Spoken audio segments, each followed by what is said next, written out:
In this video, I want to talk about using profile for chamfer. So in our last video, I talked about using notes and using dimensions with plus or minus tolerances. Got several comments, hey, why don't you just use profile, right? Profile is the best thing to do, gives you the most control and most understandable meaning.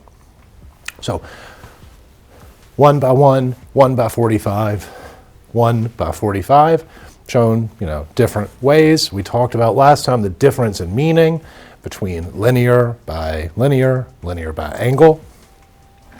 If they're basic dimensions, it doesn't matter, right? Because basic dimensions are perfect. So if I had a rectangular part, right, and I just did basic dimensions everywhere, I could do 1 by 45 or 1 by 1. The profile follows the true profile. No difference at all.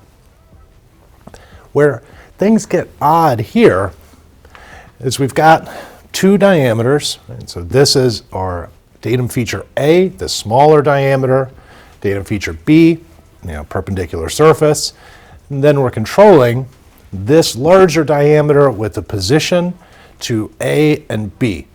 B is not really needed for this position, right? A, because they're two coaxial axes, but I'm going to put it there anyway because we're going to use it for our profile in a minute. So we'll all have the same datum reference frame. Now, what's going on here, if we switched to profile,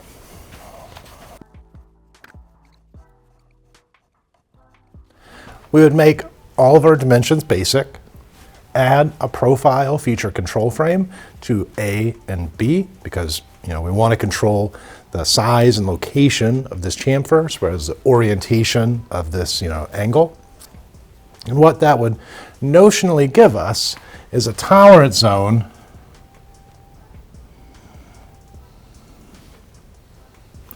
something like this, right? It would follow that true profile.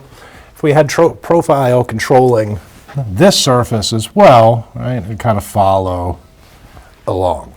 It's not going to go past here because this cylinder is being controlled with position.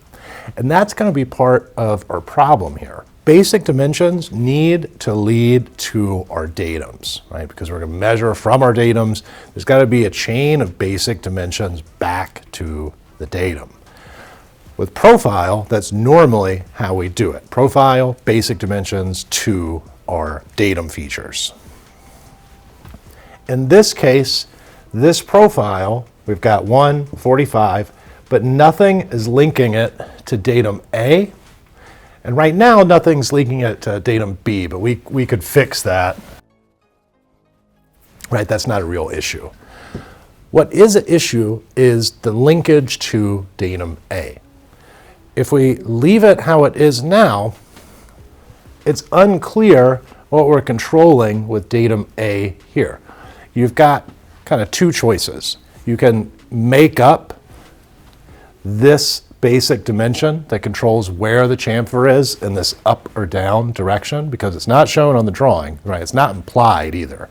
We can imply 90-degree angles, 0 basic dimensions, things like that, but we can't just imply 1-inch basic dimension or a ½ inch or whatever. We can't just imply a dimensional value, right? So whatever this is, right, it's all left vague here. Say it's 1 inch. We can't just make that up. So we're left with, okay, well, where is the profile if it's not located with a basic dimension? The answer, one answer can be, well, it varies with whatever this is. You may have seen me give this example before. In this case, I would argue that the location of this surface controlled the profile is given by this plus or minus dimension. Right? Even though we're linking back to A, this is going to override because the basic dimension just isn't there, right? We can't assume it's a basic dimension. It's given as a plus or minus, so we can't just ignore it. Ergo, that will control the location and the size. The profile is just going to control the parallelism and the form of that surface. Now, I would make the same argument here, that the location of this surface up and down depends on this plus or minus dimension. I wouldn't trust that everybody is going to come to that same conclusion or see this kind of happening, right? Especially, say these are not there and the drawing, say there's a note like this that says something like, you know, basic dimensions in the model, if the dimension's not here, check the model, that kind of thing. Say these were in the model, right? That would be okay because, you know, they're basic, but we can't, even from the model, derive this location from the axis unless it's been double dimensioned in the model, right, which I wouldn't recommend. So somebody could take this and just like here, treat it as if we have to be whatever the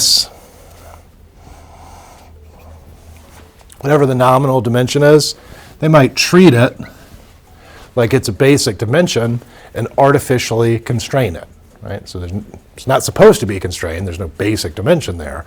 They might assume, well, it's got a profile that controls location, size, orientation, and form. The same thing could happen here. One issue with that, if somebody does interpret it that way, that the profile is kind of stuck to where it's supposed to be, right, this imagined basic dimension, the cylinder can move, you know, relative to the datum axis because we have a position tolerance.